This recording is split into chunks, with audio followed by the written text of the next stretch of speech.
this sort of thing would happen for 30 years. There's a covert rogue military component that is behind all these drone sightings.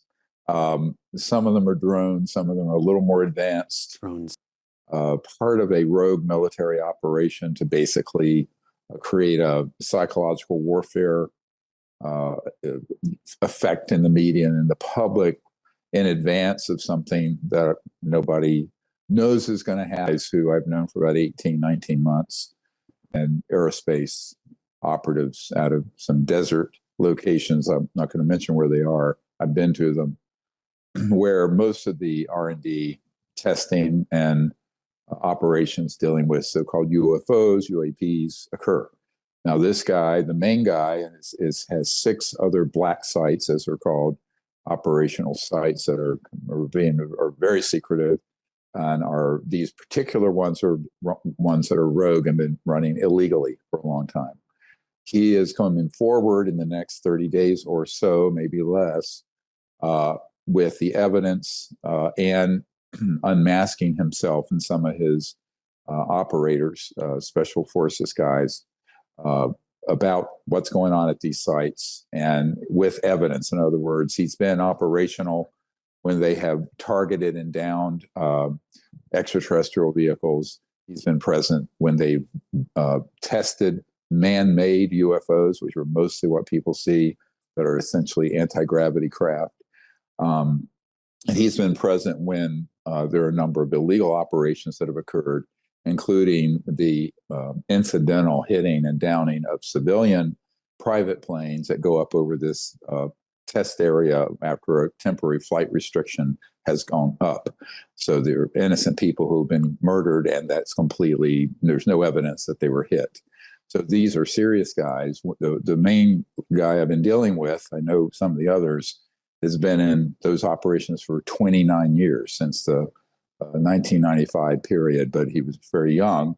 At that time, he didn't know he was involved in an illegal and unsanctioned operation. He does now, and they're fed up with it, and they want to come forward. Now, in advance of that, because what he's going to bring forward would be, I understand, if he can get this done in the next 3 weeks or so, would be the videos, the evidence, the proof, not only of the NHI, as they call them, non-human intelligence craft and bodies and beings, but of the man-made ones, and also of some operations that involve the transport of humans in experimental operations from distressed areas around the world. Now, as you know, we have a whistleblower who was a Marine who came across this in 2009 in Indonesia after there was an earthquake and tsunami. And he came across an operation of what looked like an octagonal disc that was about 300 feet across, size football field, that was levitating above a clearing in the jungle. And his platoon came across this. They were almost killed by these operators who were American, but did not look like they were any part of any armed forces insignia or uniform. Yeah. And they had crated up and were transporting humans who were barely alive. And they said, look, you can come with us. And then those were moved over into, we found later, experimental programs at some of these STIFs, these subterranean facilities, underground bases. So all of this is a very complex story. They have the goods, they have the proof. This will be the biggest disclosure related to these sort of issues in history. Well, I say it's going to be the biggest disclosure in human history, period. So in advance of that, these fascists and criminals that have, at the core of these covert operations, have been launching these sort of decoy drone events, and also orbs. People are seeing these orb-like things. And we can unpack that. Then this is a huge problem, because this is going to happen during this transition before the next president comes in. I've been, doing kind of shuttle briefings from London to the incoming presidential team and the existing leaders at the Senate Intelligence and Armed Services Committee. So I've just been going flat out, for the last few months, because we've known about this for some time. Now, this last flurry of all this activity there are various reasons I think are being given inside out of Peterson Air Force Base and a couple other operational facilities that these drones are part of a black budget project because they're sniffing out potentially a dangerous weapon that's gone loose or something like that. They place folks in the intelligence community. That could also be a misdirect to create panic and concern. But I do know that this is small aircraft, and these actually are part of a covert rogue military and corporate organization that I've been blowing the whistle on for 30 years. In fact, the way I knew this operation was illegal was when I briefed President Clinton's first CIA director on the matter, and on December 13th, 1993. So it's 31 years ago this past week. And he and the president had no access or knowledge of these programs. And remember, my uncle and other people I knew worked Northrop Grumman and these Lockheed Skunkworks programs, and I had all the evidence already in 1993. And so at that point, we did conclude that the operations dealing with this subject, even though it's the butt of a lot of jokes and whatnot, little green man, haha, that is actually being run very secretively, but also illegally without the oversight of the Congress or the president. Now, there are people embedded in the White House, National Security Council, Congress, who are operatives who actually are there to gaslight and deceive the senior members of the Senate and the House. But for the most part, it has gone unsupervised since about 1957 to 1959, when this organization decided to tell Eisenhower and his folks to go jump in the lake. And they took all these projects deep black, meaning illegal. And there is a legal budget of the United States. It's the black budget that only the president and a handful of senators and congressmen see. But this is beyond that. That's beyond their oversight and supervision. So you can imagine how dangerous that is. And we're not talking a trivial amount of money. I'd say since the late 50s, 60s, somewhere on the order of $8 to $10 trillion have gone into those kind of projects from various agencies and departments. So, I mean, we're talking, what's that, a third of our national debt. But the other problem, and this is the biggest one, I just might as well drop this bomb at the beginning. Unintended. Bro. Yeah, bro, I ain't started yet. If you can visualize 75 years of some of the most brilliant scientists and engineers on planet Earth, who sometimes identify in high school, college, postgrad, are pulled into these covert programs to study the extraterrestrial materiel, meaning the craft, the technologies, and what have you.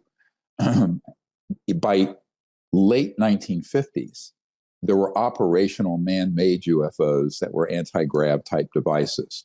And we have schematics of them. We have images of them. And people often will see those and think it's alien. I go, oh, no, it didn't. My uncle's company, Northrop Grumman, built that one, the Triangle, right? Or Raytheon or Lockheed Skunkworks. So now we get this. Now go forward 75 years and that kind of money and brain power studying this kind of material. And you have some technologies that are in the hands of these rogue and criminal elements, there's no other way to word it, that are way beyond the power of, say, a thermonuclear weapon or something like that, because you're dealing with being able to move across space-time at multiples of the speed of light, all kinds of advanced tech. And those can be used in what are called deceptive indications and warnings or false flag operations. So some of what you see with this sort of phenomenon, occasionally it will be actually what they call NHI or non-human intelligence, but very advanced. Now, some of it's clunky, like our old-fashioned drones with rotors, and some of them are loud that have been reported because they have regular conventional engines. There's some of the objects that have been put up over some of these sites in their military installations are not so prosaic, and they're advanced. And this is why some members of Congress and even people in the Pentagon think, oh, well, maybe it's an adversary or maybe it's from outer space. It isn't. It's all from this rogue group because they have technologies that at this point in 2024 would almost be indistinguishable from an actual extraterrestrial vehicle. Not quite, but very advanced. And I have a number of whistleblowers who come forward describing those, particularly the ones I think out of Raytheon and a few other corporate operations. So remember, Ben Rich told a member of my team before he died, and Ben Rich was the head of the famous Lockheed Skunkworks. He said, anything you can imagine, we've already done at the Lockheed Skunkworks. He said, not at Area 51. The real action is the Lockheed Skunkworks. It's in underground facilities. And he says, anything you've seen portrayed on Star Trek, we can do it, and we've done it. So now this wait a minute. You have technologies for what's called teleportation. Of course, in physics, if you look it up, it's happened with particles through the what's called entanglement, quantum entanglement, where every point in space and time is interconnected, that are NHI or extraterrestrial. Those are so advanced, you're obviously not going to be going from one star system to another at anything that's the speed of light. You're going to have to go through an entangled aspect of the universe through gravity. It kind of like that. It's more the creation of through gravitational waves, being able to basically bend space and time. So if you look at point A to B through, a straight line, like on a piece of paper, fold the piece of paper. That's the sort of technology. Unfortunately, some of the worst people on the planet have it. It is not known I don't know of a president since I've been working on this who's been read in or briefed on it properly. So that's been 34 years. Are the worst rogue military, corporate? I'd say the center of power on this is corporate, but the House and Senate, and I know who a couple of them are. I'm not going to go into it too much right here, but they're part of that organization, and they're mainly there to just, none of this is true, and it's a club of 100 guys and women, and it's not hard to deceive them. And if it's coming from one of your senior colleagues, you're going to think it's real. Like if a doctor tells another doctor, or a lawyer another lawyer, there's a built-in affinity group, sort of credibility. So those have within the Pentagon, although to get people up to speed on how kind of, as screwed up you think Washington is, it's more screwed up. So, I mean, as bad as you think it is. Could I do nature, probably with corporate entity who within 30 days? No. Let me tell you how this is going to happen. Now, remember, he's been operational about 15 months ago. He took me in his helicopter over these classified sites and exactly over the opening of one of the underground bases. I have that footage. We have it. I provided it to the Senate Intelligence Committee pretty quickly. About 3 weeks later, I was almost killed in a terrible accident and have since recovered. But no, this is deadly serious stuff. And and of course, he and his whole family are at tremendous risk. They know the risk, but these are big boys. I mean, they're very way up there with special operations. They've all been either Green Beret, Delta Force, those guys. And so, these are not just your corporate shills, right? Dancing around in penny loafers and three-piece suits. So, so they know what they're doing. I've been asked to sort of put out to the public and to the incoming administration the details of this. So there's a heads up, as well as the existing administration. And Congress going to be caught unawares. And this spate of drone and other strange sightings, it really is to induce fear, because one of the plans, if you remember, I don't know if you guys remember Wernher von Braun. He invented the rocket for Adolf Hitler. Okay. So his spokeswoman for the last 5 years of his life, Carol Rosin, and she was the first woman executive in the aerospace industry. And back in 1974, Wernher von Braun said to her, what we're going to do, we're going to hoax an alien threat to consolidate sort of a totalitarian power around the world, because it'll be so frightening to people. They will give up their freedoms, and they will, et cetera, and so on. Sort of like the overreaction, but on a much larger scale, what happened with COVID and 9/11 and the Gulf of Tonkin and the Vietnam War. So that kind of operation has been going on for a very long time. This is the granddaddy of them. This is the one that people have feared could happen. Bluebeam? Code name, people talk about Project Bluebeam. I think that's just a name attached to this. The people I work with who actually read into and been involved in that plan, and I have debriefed people involved with that plan very specifically, beginning in the mid-90s. None of them have used that term. So I'm very careful. I'm a scientist. I'm the rubbish that's on the internet, because most of it is rubbish. But at the same time, if there's a name attached to it like that, that's a code word, what they're called code word projects. I don't know it, but I know what the project is, and I know people who have been operational to fulfill it. Back in 1997, we had a man who came to Washington to provide some information at meetings I was having, and he had been on an interagency committee, and they could basically hit a button and start hoaxing the kind of nonsense you're seeing now. So I think this is where we're very vulnerable. Neither the media nor the public nor our leaders are properly briefed and have enough of the information. What this man and his team defecting with will put that to rest if they're successful. And I think they will be, frankly. I heard from him yesterday after I received a death threat and was told I was going to be arrested as a Russian spy. Can you believe it? Me and Tulsi Gabbard are big Russian spies. Anyway, this is the kind of games that are played. It's to be expected. It's stressful, obviously, but actually, these are real patriots who. One of them, who was driving me in an armored vehicle last year in the LA area, going out to the desert, said, "Thank you for what you're doing for those of us stuck on the other side." That's what he said. And he was referring to the fact these are good guys who got moved without their knowledge. It just crept up on them, where they realized once they got high enough in the program that they were in an illegal and unconstitutional. Right. Let's say the constitutional government of the United States is several thousand years technologically behind this rogue element. That's the real problem. Piece of this iPhone versus Lego. Yeah, and this organization that's very transnational have things that are equivalent of beyond the speed of light stuff. So I think we have to look at this in a very dry-eyed way.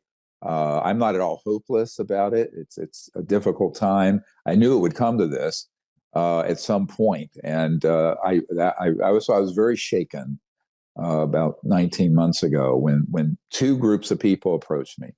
One are these deep, covert illegal operations guys wanting to come forward, and the other is this group that were asked to be stood up to take down these illegal programs. And that happened within about 2 months of each other.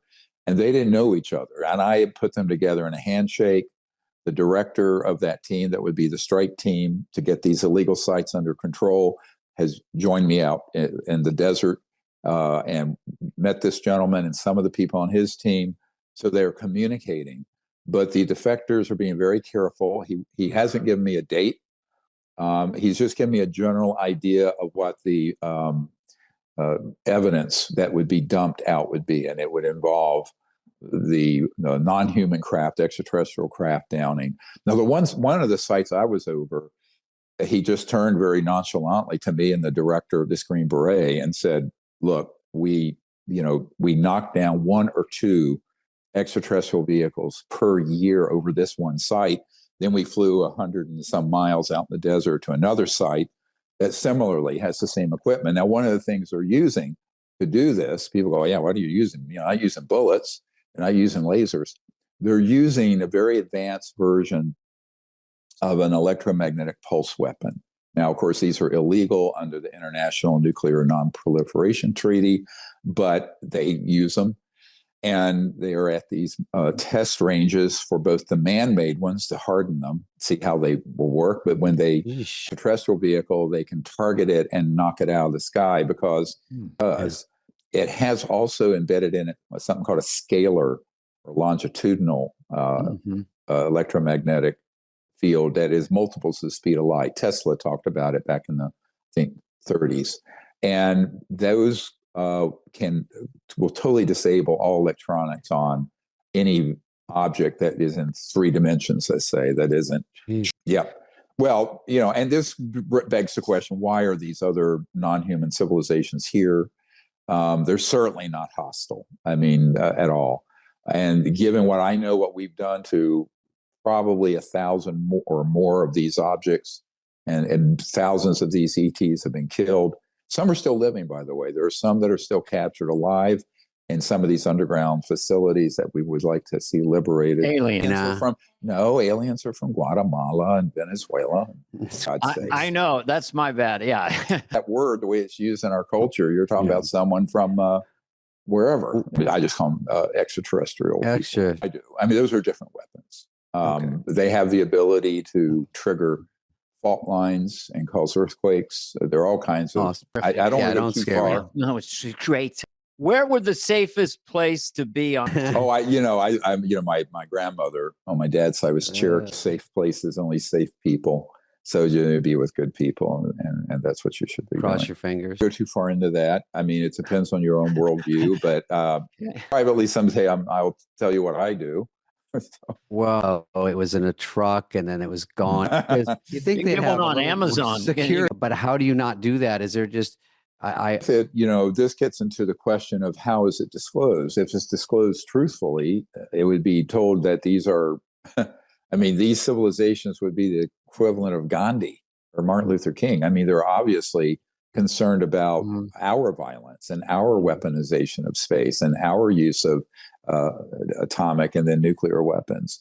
That's why you have had so many reports around nuclear sites, both civilian power. They don't want that. When you detonate one of these atomic or nuclear weapons, it puts out an electromagnetic pulse, but it also puts out, embedded within it, a scalar signal that tears the fabric of space-time.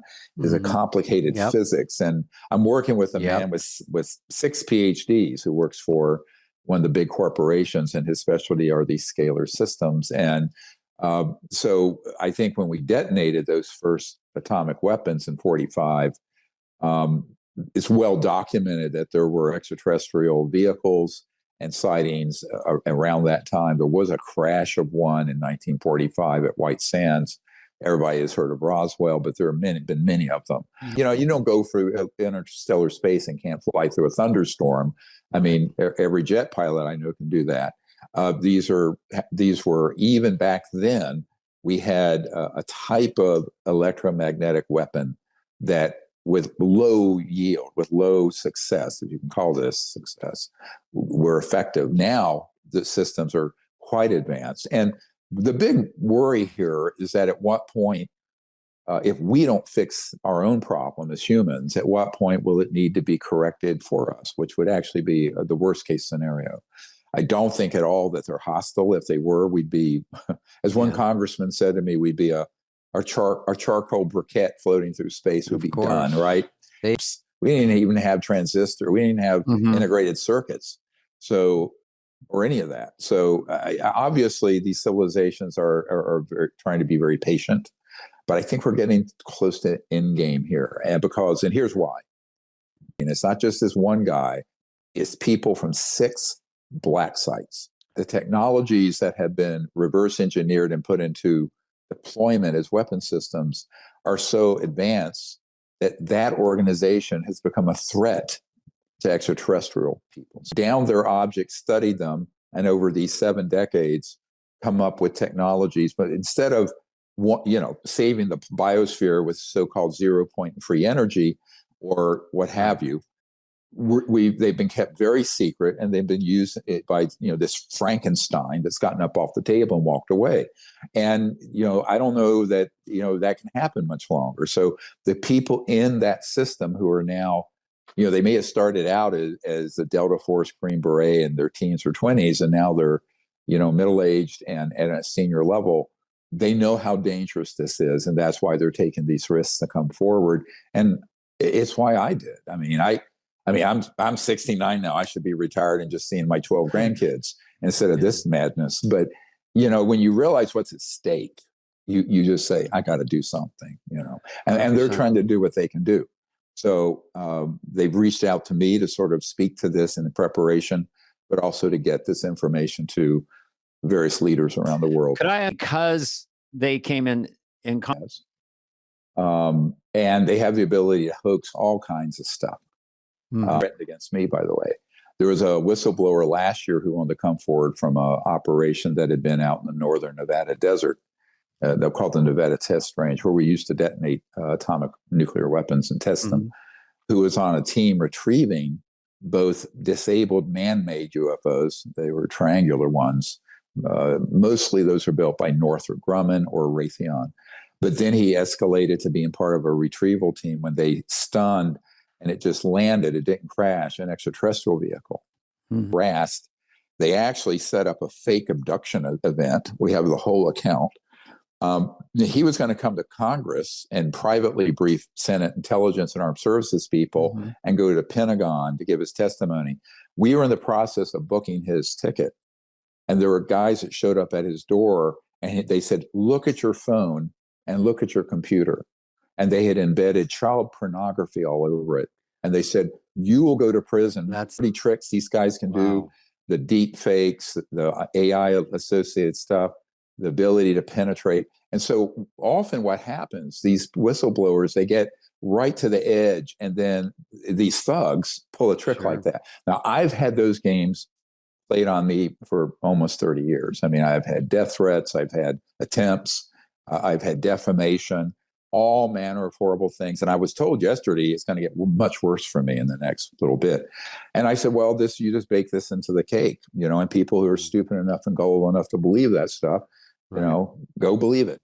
But I think this is very much stops dead in the tracks most people, because between those threats and I don't talk about this that often, but back in 1992, as a young doctor, when I first started getting involved with this, the head of Army Intelligence, General Stubblebine, offered me personally $2 billion if I would join his team and not pursue what I'm doing.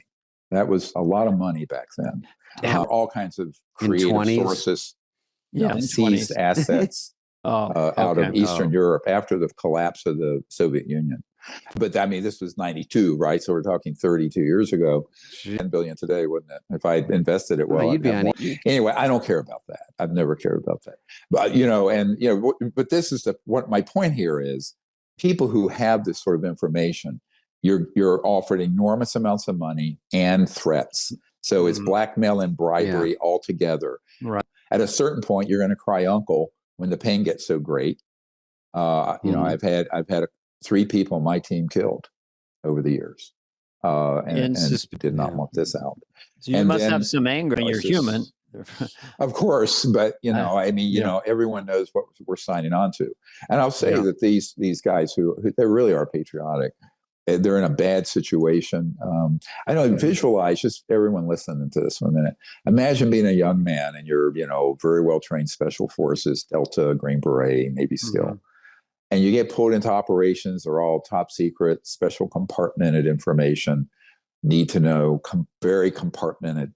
And you just do, yes, sir, you do your thing, yes, sir. Next thing you know, you get high enough in there, you realize, wow, this is illegal and criminal. And then you get introduced to criminal activities such as arms running, drug running, human trafficking, monstrous embezzlement schemes, and things like this. And so at that point, you've been part of something.